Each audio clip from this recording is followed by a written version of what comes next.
Hello, everyone, and welcome to our Spiritist Psychology Study Group on Human Beings in Conflict, Challenge for the Conscious Being, where we explore our unconscious to help us enhance our mental health, our spirituality, and our wholeness, based on the teachings of Joanna de Angelis.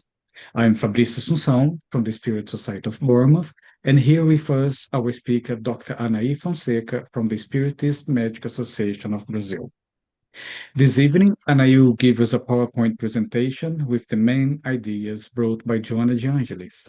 Then we will have time for questions and answers, followed by a time for us to share first-hand experience related to our study. Now, a few words of introductions about Dr. Anahy Fonseca. She's a psychiatrist, a Jungian analyst, and member of the Medical Spirit Association of Brazil, where she teaches Spiritist Psychology by Joanna de Angelis. She's a founding member of the Department of Psychiatry and Spirituality at the Psychiatry Association of Rio Grande do Sul, Brazil. For some 30 years, she has been working in psychotherapy, diagnosis, and research on the relationship between spirituality and mental health. Our study topic is collective disorders. Tonight, we will explore Chapter 7 from Joanna de Angelis' book, Personal Triumph. I now hand it over to Anahy. Thank you, Fabrício. So I'll just put my PowerPoint share with you. Oh, you have to able me to Yep, share the disable now. PowerPoint. Okay.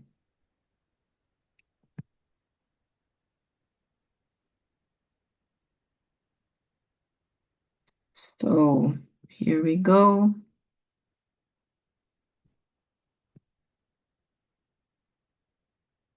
Is that okay, Fabrício? Yeah? Yeah, it's all good. Okay. So as Fabrício said, we always show the same two PowerPoints so that everyone can that hasn't been in the group previously or watched know that this group for this year is Human Being Conflict, Challenges for the Conscious Being, and it's a journey of self-discovery inspired by the spirit Joanna de Angelis. And today, as Fabrício said, we are going to be looking at what Joanna told us about collective disturbances, and we are going to be seeing some of her teachings about terrorism, vengeance, and post-traumatic stress syndrome. That it's in the book Personal Triumph from 2002, okay? So, Joanna says that the beginning of this chapter, in a poetic language, it can be said that a human being is destined to the stars. Let's not forget that. Isn't that beautiful? However, because he began from the clay of earth, his ascent is slow and transformative in the structure of his appearance through the luminosity of the essence of which he is constituted. So, emergent from darkness to light, from our very primitive being to light of when we evolve spiritually speaking. He strips himself from the outside to the inside of the wrappings that cover him, becoming more subtle and delicate as he frees himself from the most vigorous armor, like an onion that, in order to reach the core of life, makes it necessary to remove its skin and fleshy tunics, which protect it from the aggressions of the outside. Some spiritualist doctrines, she says, perhaps for this very reason, refer to the set of layers of our bodies that clothe the spirit, attributing to it 7 envelopes: physical, astral, mental, Buddhic, nirvanic, monadic, and divine. Some present themselves under other denominations and with subdivisions. This is referring to probably the most common in spiritualists, among spiritualists. Spiritist science, says Joanna, through the codification proposed by Allan Kardec, after careful studies and reflections, presents only three of these elements as constitutive of the person already mentioned: spirit, perispirit, and matter. I think we have to remember that Allan Kardec was a professor and a teacher and a professor, and that he used the scientific method to codify spiritist knowledge. So, of course, he was being very professor-like. He wanted us to understand.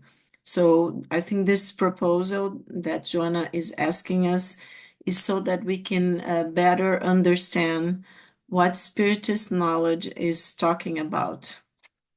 So Joanna says the seat of intelligence, the being itself is the spirit.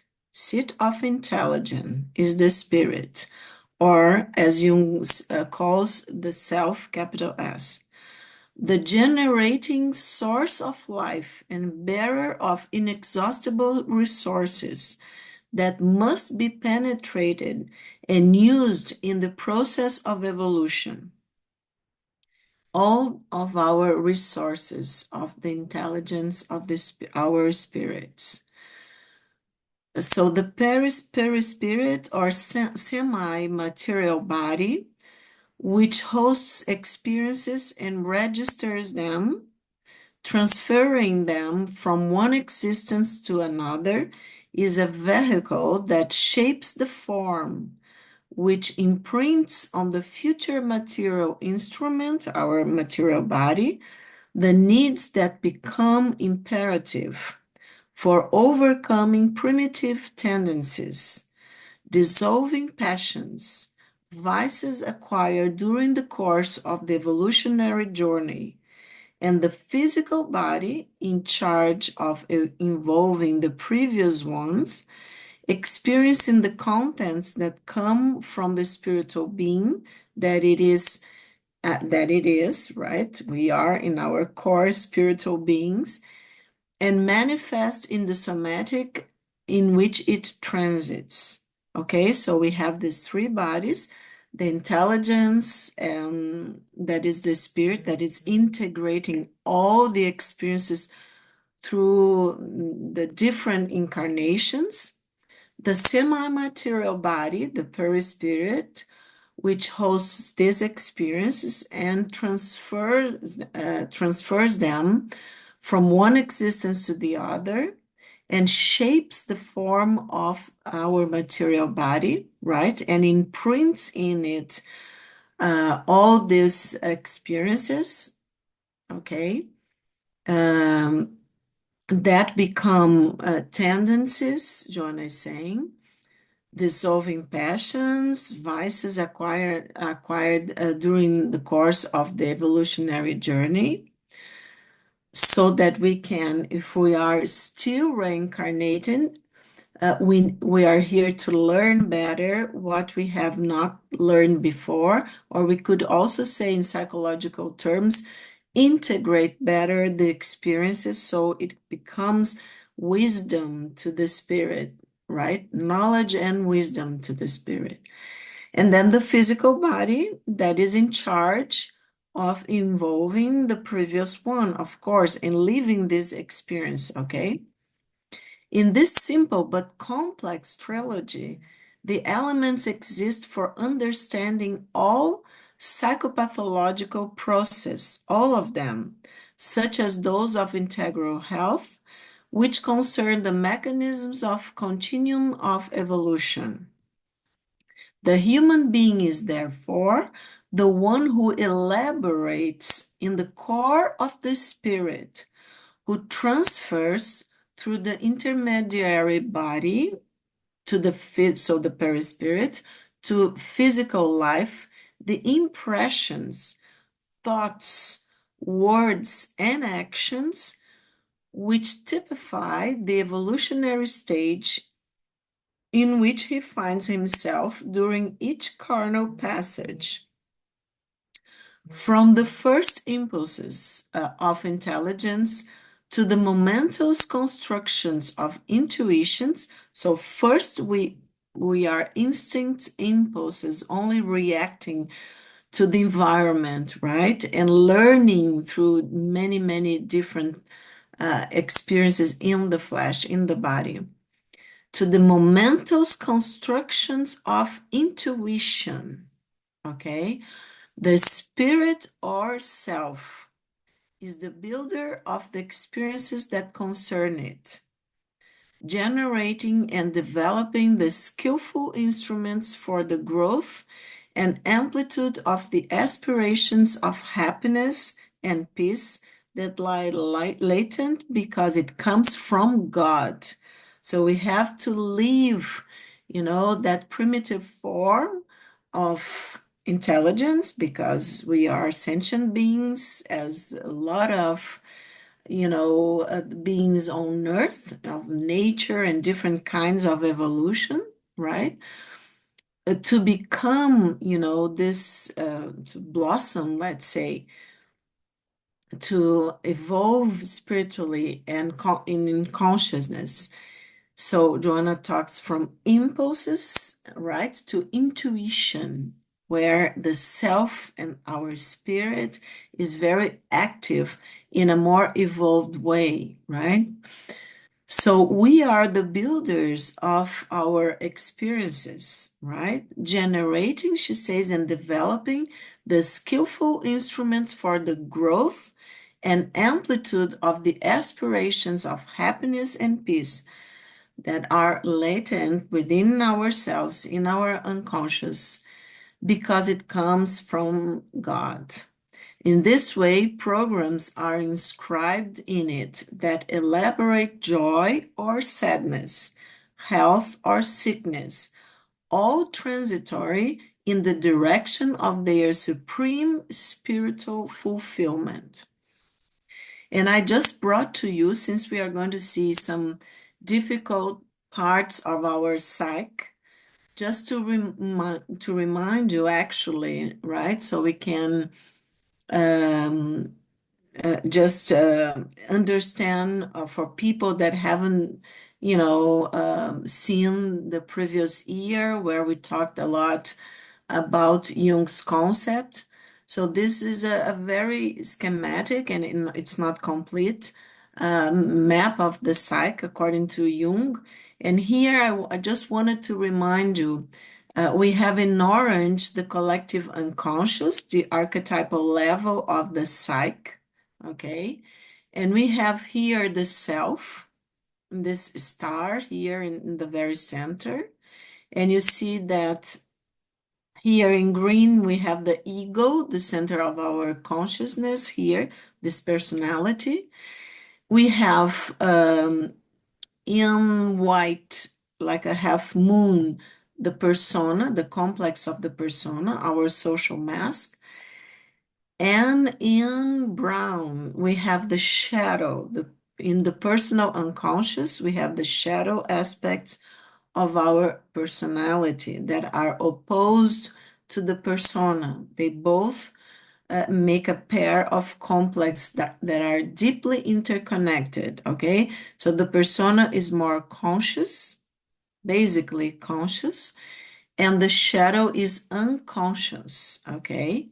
And you see how the person in the personal unconscious in brown, the shadow is like is connecting to the self, in a sense, the self in that star, greenish and also brown, because the self is, remember, ego self axis is in communication and it's in connection to the self. The ego is in connection to the self.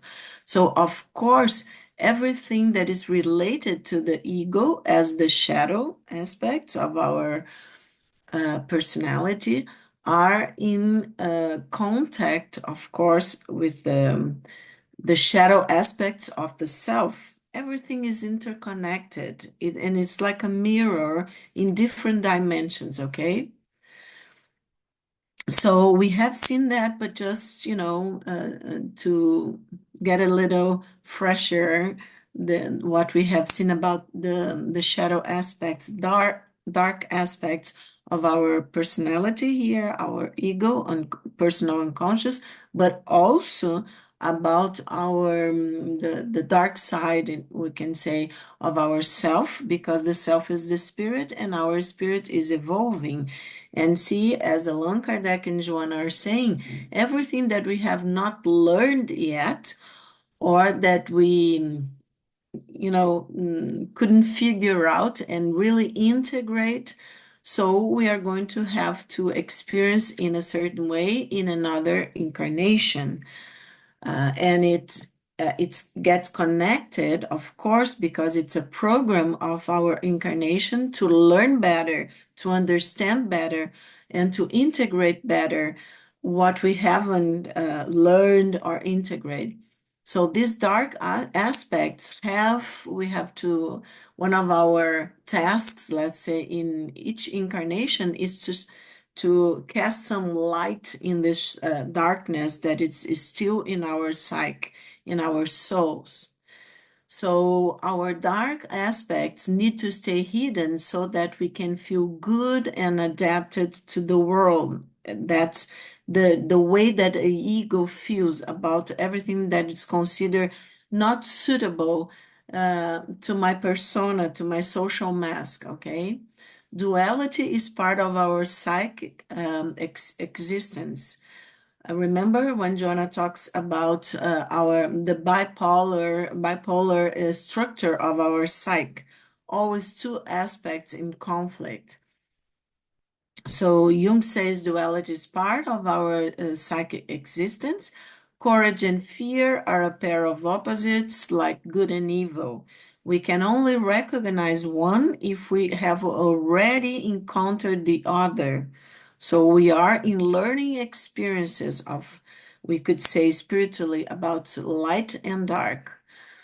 So light and shadow. The psyche consists of many parts and centers of consciousness. It does not constitute a unit, but a constellation, says Jung, in which besides the sun, besides the self, there are other luminaries. The ego complex is not the only psychic complex, as we know. When these subpersonalities are in opposition, then conflicting attitudes and feelings arise. One of these conflicting pairs is persona and the shadow. So, shadow is the image of ourselves that, according to Jung, quoting him, sleeps in our wake as we walk towards the light. Jung says that the shadow behaves generally like the inferior or negative personality, parts of us that we wish we were not like. So back to Joanna and our study. So Joanna says, talks about terrorism, and I want to tell you all that are listening to that. We have some Brazilians in this group, and of course we have a lot of people from Europe or from the United States. But I want to tell you that here in Brazil, we have never had acts of terrorism, okay? We have, of course, criminality. We have murders and whatever other kinds of psychopaths, okay? So sick people, of course, because of poverty, lack of culture, and all of this because of evil.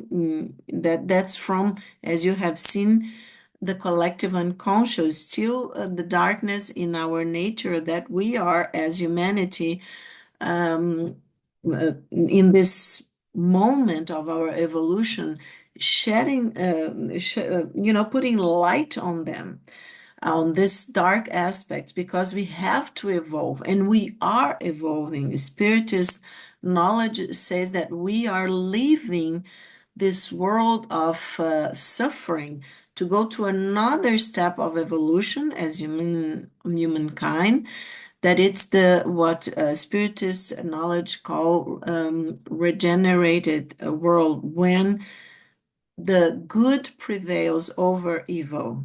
Okay, we are going towards that, and there's no way back. Even if you guys, and I know you're going to tell me, Anahy, but it's still wars and a lot of suffering and evil in the world. Yes, but we are in times of spiritual awakening.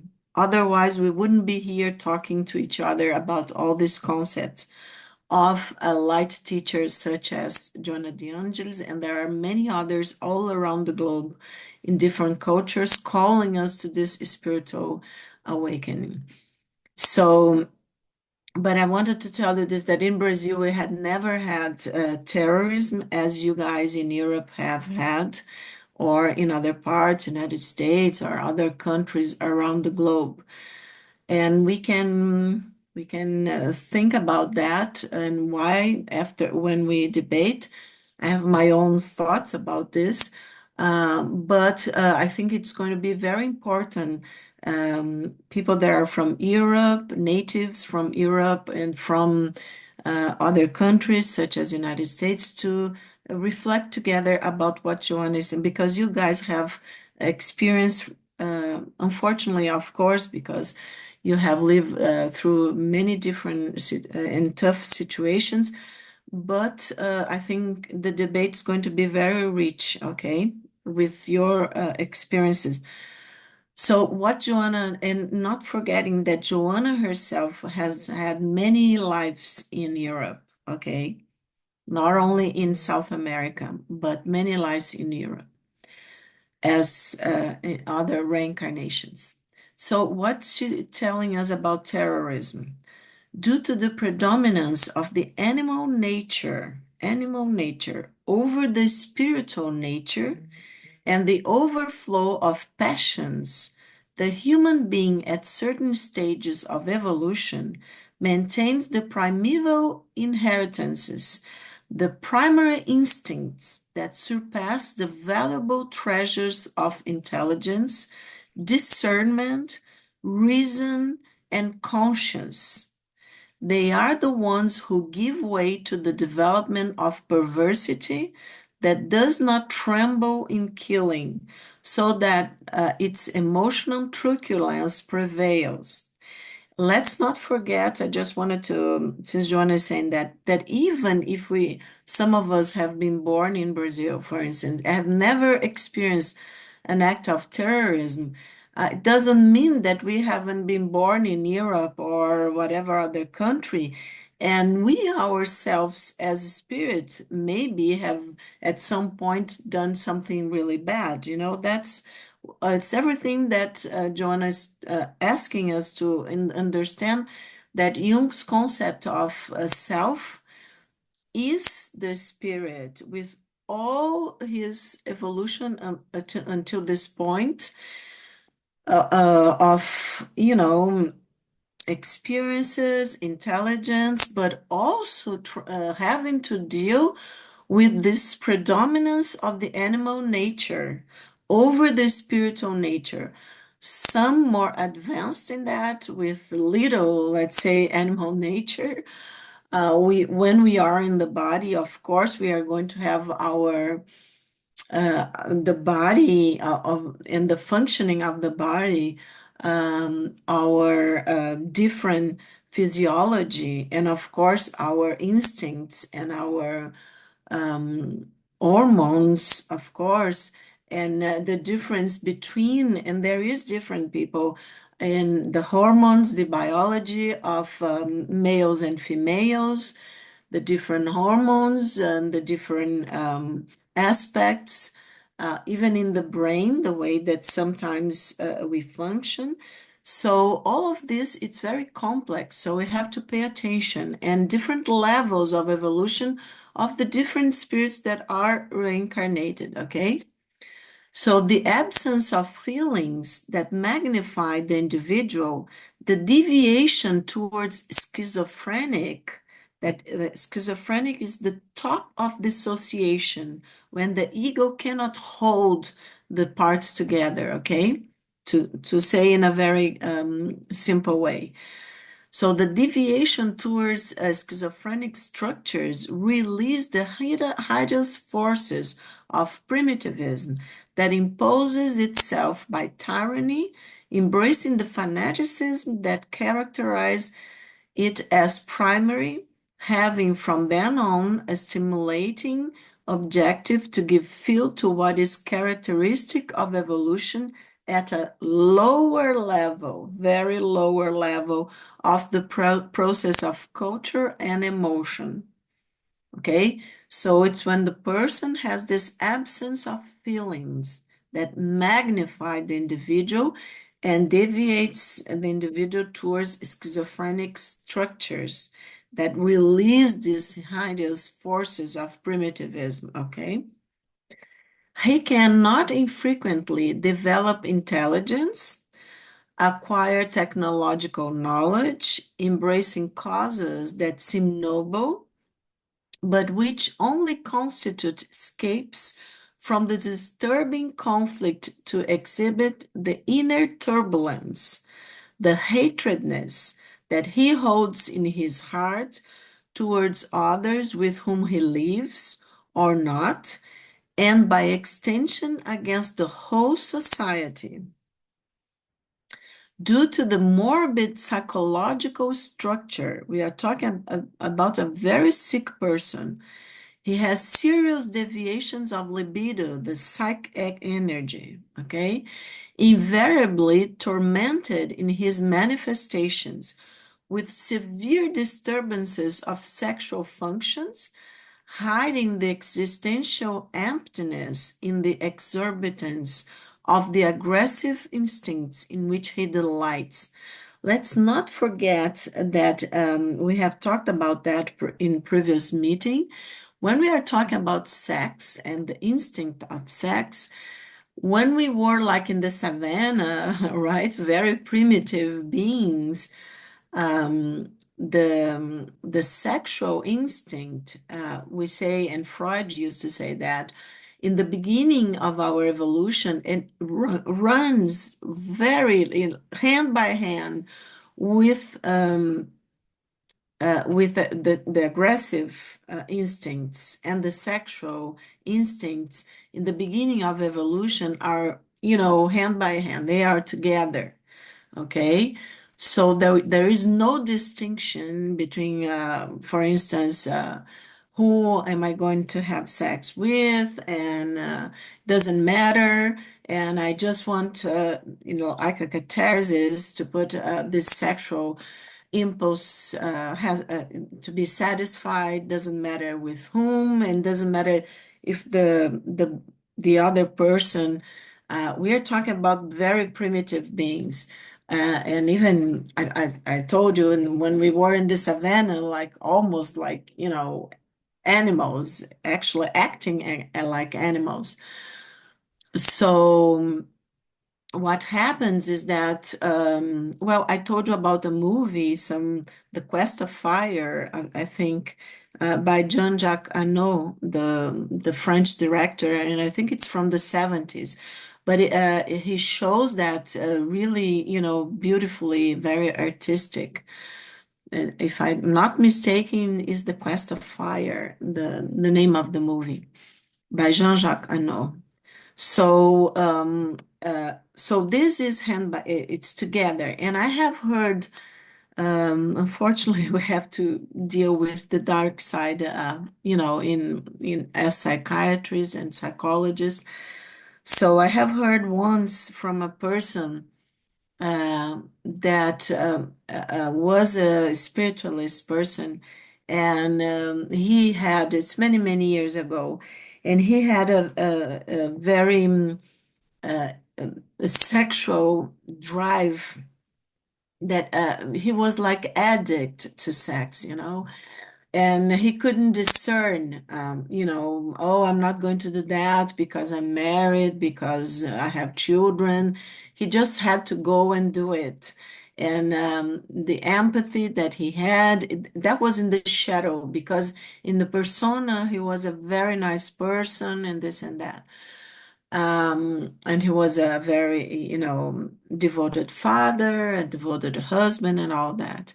But he said when that at some point he had in a spiritist center, he had he was listening, I think, to someone talking, and he had imposing of hands because he was already feeling bad. He was already in contact with his shadow. And he told me once that he when he was Jung says in an altered state of consciousness, when the ego is really down, and he had like a vision, like a perception of him in another life killing a lot of people. It is like in a war or a revolution. And he felt in that moment that he had kind of an orgasm, killing people, very sexual drive, this kind of impulse was aroused because, and it was a flash, it was like of perception when he was in this altered state of consciousness. Of course, he brought to analysis, and it helped a lot in understanding a lot of, then when you go deeper in this kind of experiences that he had, that he couldn't discern, and he couldn't have empathy towards people that he was engaged in without paying any attention to if he would hurt anyone. Okay. So I think this is important just for us to understand that a lot of people really get pleasure in killing because it's, as Joanna is saying, and in acts of terrorism, that it's mass murder, let's say, because Joanna asked us to understand that it's a very primitive and a very sick spirit and a very primitive psyche that is having to deal with all these impulses of aggression and so on. And okay, and in this tormented sexuality. So she says, cold, emotionally perverse because he is insane, not having any love for life. He makes himself hated because he feels unable to awaken any feeling of love, triggering the eruption of internal savagery, which promotes him to a prominent situation in which he moves quickly because he hates life and all its achievements. And Freud talks about the drive to death and the drive towards life, okay, towards pleasure. So exile and sordid dens or dens, where he takes refuge, repeating the personal unconscious that seeks to hide because he feels inferior, incapable of arousing any interest worthy of his contemporaries. The terrorist is a congenital psychopath, even if he expresses himself as a bearer of balance that he well disguises due to the peculiarities of a whole existence of simulation in which he was marked by cowardice and intimate despair of knowing that he was not accepted, which is the summarization of the conflict of inferiority. And I remember, I think that's important to tell you. I remember many years ago, and I was in England, and it was happening acts of terrorism all around, especially in the Middle East, was kind of seducing youngsters from Europe and England too. And I was in a psychiatrist congress with the colleagues from the Royal College of Psychiatrists. And I think the Congress was from the Royal College of Psychiatrists. This was many years ago. And one of the colleagues that was by my side was a dinner, those dinners in the Congress, and he said, "Oh, you are a Jungian analyst." And he was a professor. I'm not going to say the university in England, so we are not putting names in.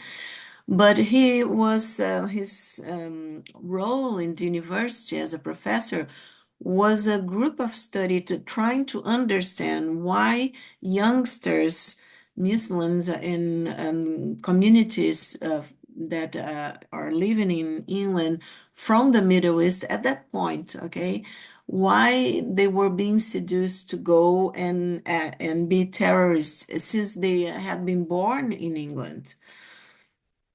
And I kind of tried to talk to him about, he didn't know anything about depth psychology and about the collective unconscious, and of course, nothing at all about Jonah DeAngelis and what we are talking about. So it's very difficult because of course, Freudian psychoanalysis can help us a lot. And in the text, Jonah talks about that about the hurt child within and all this stuff. But to understand this kind of sickness, let's say, and why youngsters, for instance, that are apparently healthy and are apparently born in a country and with the culture of a country could be seduced to go and about and be terrorists. So it's not about only culture and ancestors and things like that. I think we have to understand deeper the calling of this spirit and how we can educate and how we can, as society, help these people. Okay. So I try to explain to him the concepts of collective unconscious, the archetypal dimension of the psyche. But of course, I wouldn't talk in a congress where people of psychiatrists, unfortunately, have no idea and even don't accept the spirit, the concept of reincarnation. Then you just go to a certain point, but you cannot go further. That's why it's so important that we are here discussing the concepts and the knowledge that of spirits such as Joanna de Angelis and other spirits and mentors that try to help us to understand what the impact in terms of this the psychology, our psychology of the psyche of the different reincarnations and the way that we can bring, unbalanced and dissociations that are going to be reproduced in this life, okay? So naturally, says Joanna, as a result of his insanity, he can foster the emergence of other carriers of the same feelings of perversity, working childhood and youth, very proper human materials because they were in childhood and youth, because these are very proper materials because the ego is very fragile in childhood and youth. Through the process of brainwashing, inducing irrational hatred and the need for destruction, which begin with the loss of existential meaning, which only has meaning until the moment of reaching its destructive goal. If he allowed himself to have therapy, the terrorist would develop the feeling of love existing. You say, wow, but he's a psychopath. How come John is saying that he has feelings of love? Because she says that feeling of love existing within him, but not cared for, managing to overcome hideousness with fraternity, leaving the consciousness of sleep to another level of lucidity, of awakening. In this case, still we are faced with a self-imprimative manifestation, with all the expressions of beauty buried in the personal unconscious, which are transferred from one physical existence to another under incoercible hatred due to some injustice or calamity experienced and not observed by reason. The love that humanity offers him will be the safest therapy to reduce his anguish. Instead of retaliation by hatred, which sharpens his repressive instincts the most, love reaches him gently and ceases to encourage his resentment against society, which makes him a hero of fancifulness, insignificant but hideous, tormented and unhappy. I'm not going to give an example that I have seen about what Joanna is saying. A lot of people would say, Joanna is being naive because we are talking about psychopaths and love is not there in these people. I have an example, but because of the time, if you want to, I can give you later in our debate, okay?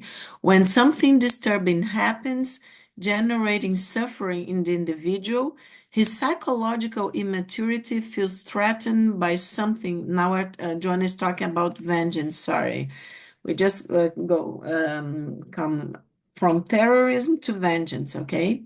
So Joanna says, when something disturbing happens, generating suffering in the individual, his psychological immaturity feels threatened by something very strong.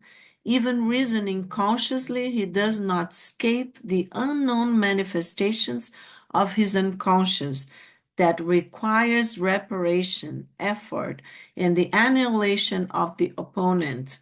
His rational side tries to resist by identifying the flaw in his character, but the other, the dark and unknown side of his personality, which has unexpected and totally inconsequential manifestations, sets traps, establishes ruses, and throws the person into ravings of revenge with always disturbing consequence.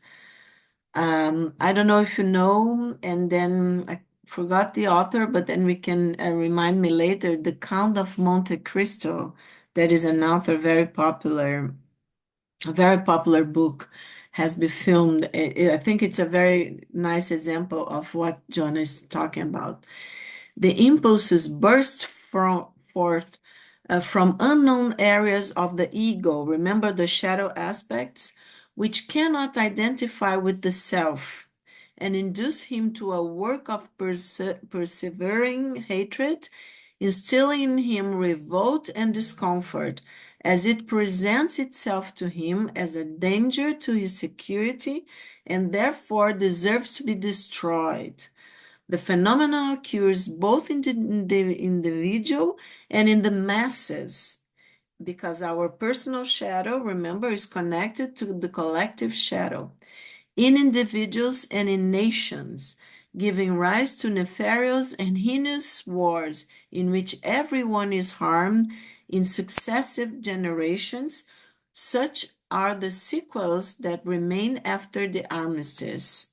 In the individual, this recurrent disorder is a perverse conflictive mechanism that only induces despair, and even when the other person to whom he is hostile to surrenders or is annihilated, the disastrous effects of his perverse feelings do not disappear, frustrating those who would apparently be victorious. Invariably neurotic, the sick person who acts in this way, victimized by infantile sexual repression or dominated by the need for power and ambition, competes with others whom he begins to envy because they are in better psychological conditions than he is. He can accept them as friends while he manipulates them, feeling benefited by their dependence, but never when they rise. So this is, I'll just put, if people are seeing, this is in the text that Fabricio sent in the group. But I'll just put here, this is a summary, but I think we have enough material to debate. And I want to just finish with some words about post-traumatic stress syndrome that Joanna also cites in this text. That you see, she thought about terrorism, she talks about terrorism, about vengeance, and then post-traumatic stress syndrome, because these very sick people, the psychopaths that do acts of terrorism, and not only in massive with masses, but or vengeance. And she's talking about psychopaths in the text that also, do bad things, murder, rapes, and all of that. Of course, they are going to give individuals, and they are going to be the reasons for many acts that individuals and also a collective group suffer that result in post-traumatic stress syndrome. And she says about post-traumatic, I just put a small, to remind you guys and people that don't know, a small, you can look in Google, a small summary about the symptoms of post-traumatic stress disorder that we know that are, when you are something traumatize you and you are caught in in those symptoms that often include flashbacks, nightmares, of the traumatic event, intrusive thoughts, and difficulty concentrating. And also individuals may also experience avoidance of reminders of the trauma, trying to deny that that's coming in your invasively in your psyche, negative thoughts and feelings about himself, herself, feeling guilty as if they were guilty of the thing that happened to them and gave them the trauma, and hyperarousal, such as being easily started or having trouble sleeping. Okay, just some quick symptoms. And Joanna says there is in the emotional human being much psychological fragility. Subtle and serious occurrences trigger dormant conflicts in his personal unconscious, turning into disturbing disorders. These are impersonal forces held in the abyss of the unconscious. Meanwhile, these experiences also take place in a state of healthy unconsciousness, since these forces are never externalized in periods of normality and balance. Only when you have a trauma, many times, they will appear. In the solitary individual, they are less serious. However, when he joins the mass, the unleashing of these automatic mechanisms erupt, demolishing like cyclopean giants that hallucinate and destroy. They are the ones that foment wars, devastating tragedies, massacres, and carnage. When this outbreak of retained collective forces occurs, individuals undergo an unexpected transformation. Peaceful people become violent, gentle people become aggressive, assuming situations of madness in the condition of bearers of true madness that surprises. Dominated by ferocity that overcomes them, they become savage. When, on the other hand, major disasters occur, the calamities that affect multitudes, the anxiety and fear of being reached by unhappiness make these same people experience post-traumatic stress syndromes, throwing them into frantic searches for salvation. That's one kind of reaction.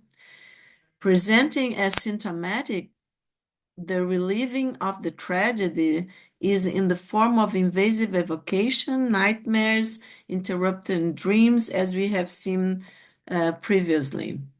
In the most intellectually enlightened societies, John is going to say, patients resort to religious readings in which they try to find peace and relaxation of tensions, to self-help works with comforting and hope-rich proposals, stimulating them to self-esteem and to self-conquest, because external values have lost their meaning and no longer constitute the security to which they gave themselves.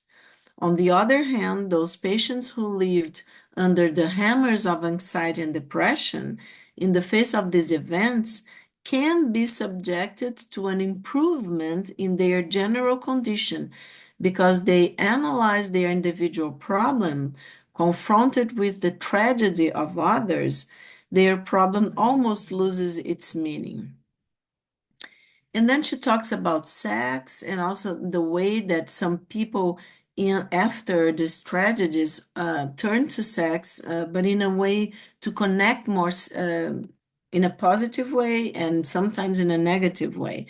But in a positive way, Joanna says that it's to support each other, to have more intimacy, right? But she says that also in morbid personalities who moved by self-pity and guilt complex, they can surrender to discouragement and pessimism and adopt the attitude that life is not worth living because from one moment to another, everything can return to chaos. So you see that according to our previous experience, the maturity, the level of maturity of our personality, and also of our self, our spirit, the level of its evolution, we are going to react to traumas in different ways, okay? The post-traumatic stress syndrome, says Joanna, despite the damage it produces in the emotional system of people, can, when it receives the appropriate psychotherapy, induce the discovery of the values that life reserves for everyone and to go unnoticed in the face of advances in technology and the merely hedonistic interests to which society has clung to. Okay?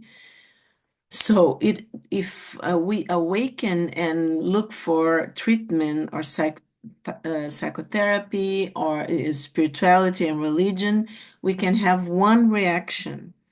But if we are caught in this technological, like it happened in the pandemic to a lot of people, some gave other value to their problems, to life, reflected deeper about their situation, and others became addict in games, alcohol, sex, and other things, and also in technology, okay? I just want to finish with two sentences by Jung, and one it's here when Jung says, Jung says, human nature is capable of an infinite amount of evil, and the evil deeds are as real as the good ones, so far as human experience goes, and so far as the psyche judges and differentiates between them. Only unconsciousness makes no difference between good and evil. Pay attention to that. Only unconsciousness makes no difference between good and evil in the different levels of unconsciousness. We're talking about the self and we are talking about the ego, okay? Inside the psychological realm, one honestly does not know which of them predominates in the world. We hope merely that good does, that is, what seems suitable to us. No one could possibly say that the general good might what the general good might be. No amount of insight into the relativity and fallibility of our moral judgment can deliver us from these defects. And those who deem themselves beyond good and evil are usually the worst tormentors of mankind because they are twisted with the pain and fear of their own sickness. This Jung talks about in Aeon, this beautiful, it's volume 9 of his collective works. And see, it's from 1951, after the Second World War, and it's so, unfortunately, up to date. And the last sentence, one must be positively blind not to see the colossal role that evil plays in the world. Indeed, it took the intervention of God Himself to deliver humanity from the curse of evil, for without His intervention, man would have been lost. That's also another another sentence in Aeon from 1951. So I'll just stop sharing. And you see, it's very deep stuff, right, Fabricio? So sorry, but cannot summarize more than that. And I think we could the last half hour, 35 minutes, we could like do like if you 10 minutes of debates, then people can that want to comment can be really try to be to the point, and then we can do our 20 minutes, we stop recording and do our 20 minutes of deeper and more personal experiences. Is that okay? Yes. So, does anyone has got any question? Please raise your Zoom hand.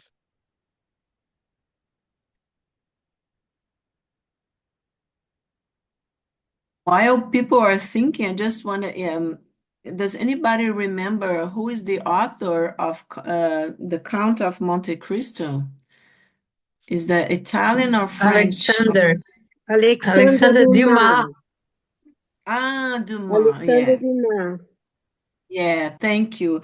And also, more recently, so that we can debate, when Joanna talks about vengeance, I realized that a lot of the millennials and the other generations, the younger, have seen the Avengers, that Disney bought the Avengers, remember the heroes? But the name of the series is The Avengers. It just came to my mind. So we have a whole generation and a whole twisted culture in this sense that think it's cool to avenge. I will be a hero, you know, the hero's myth. I'll be a hero if I avenge something very bad that was done to me or to my, my country or to my city. I wanted very much to hear you guys from Europe that have had some experience. What are your reflections about all of this?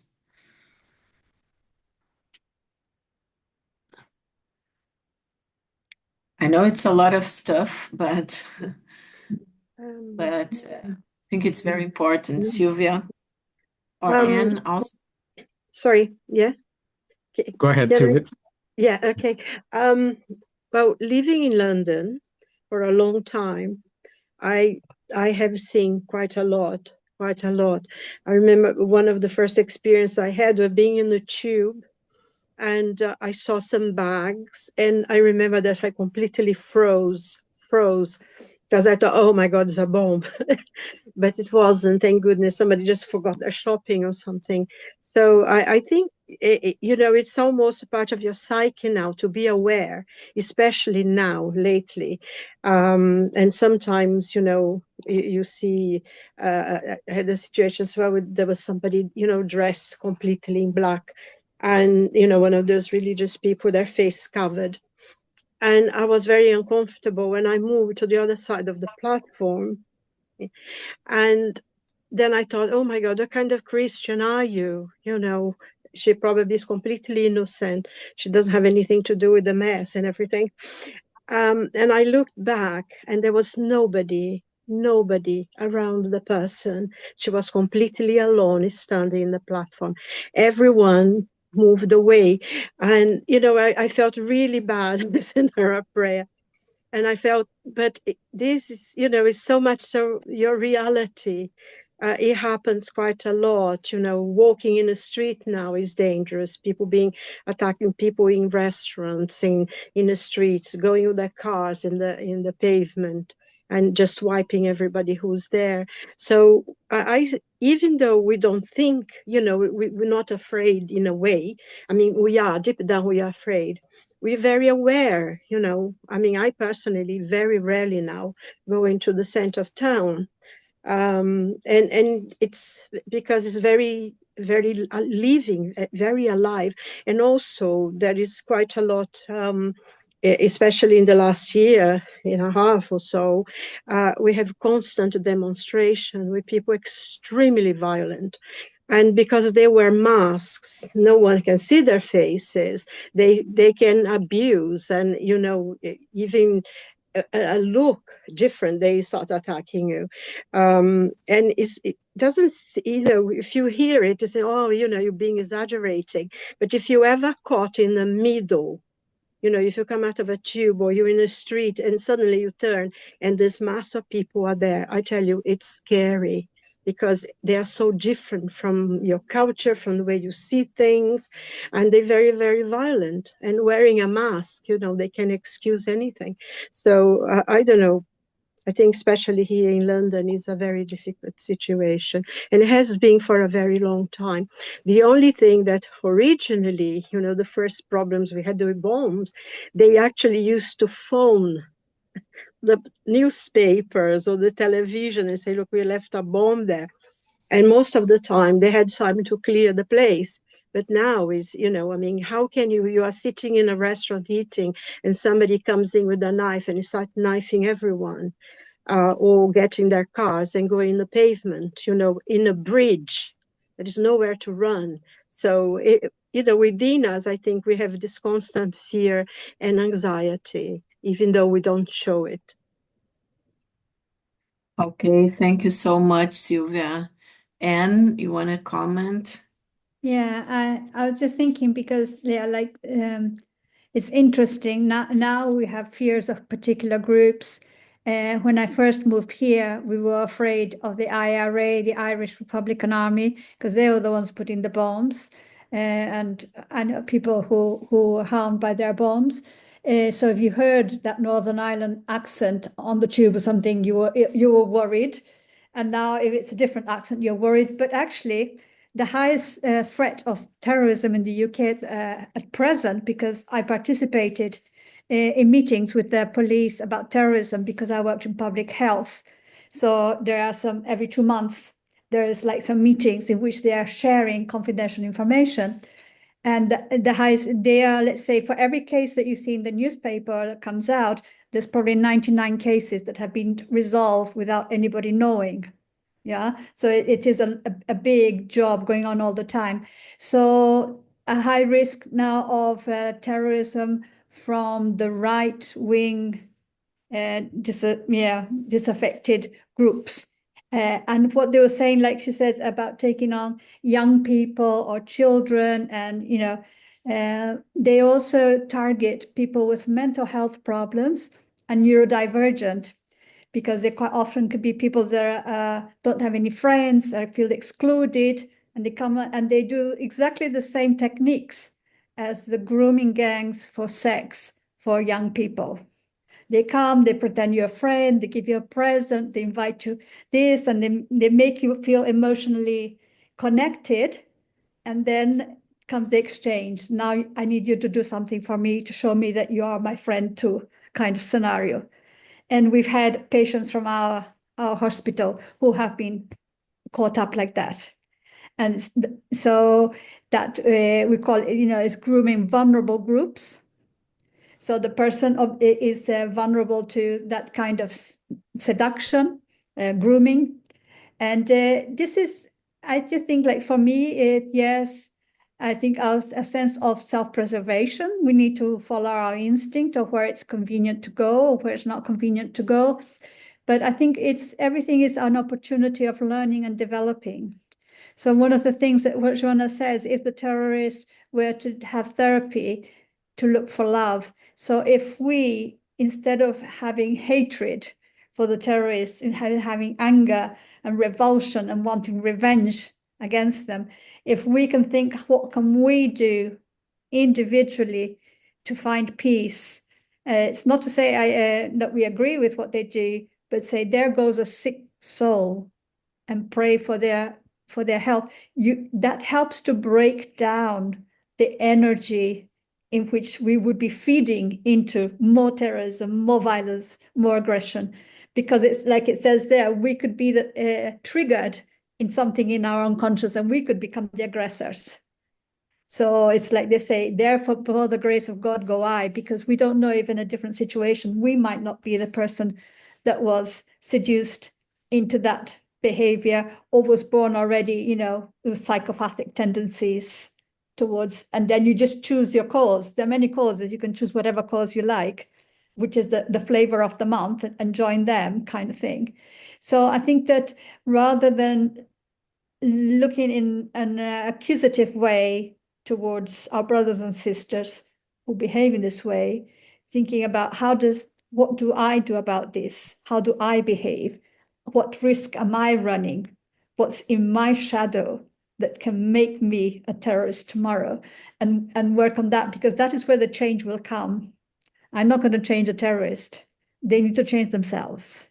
But I can change the way I react to it and not do what is just the habitual, which is difficult because society sort of has this materialistic approach, and revenge is still glorified and blah, blah, blah. So you need to disconnect from the media. You need to focus your thoughts. That's just how I'm thinking of what is my responsibility? Where do I sit? Where is the risk for me to become like that as well? Beautiful, Anne and Silvia. Thank you so much, because I think you have experience there. I'm just thinking, because Anne just wrap it up very nicely, everything. If we should stop, because Bianca also raised her hand. So I don't know if we should stop recording and then we can, or we just leave the recording. What do you think, Fabrizio? I was going to suggest I'm going to end the recording so that we can move to the last session of our study group.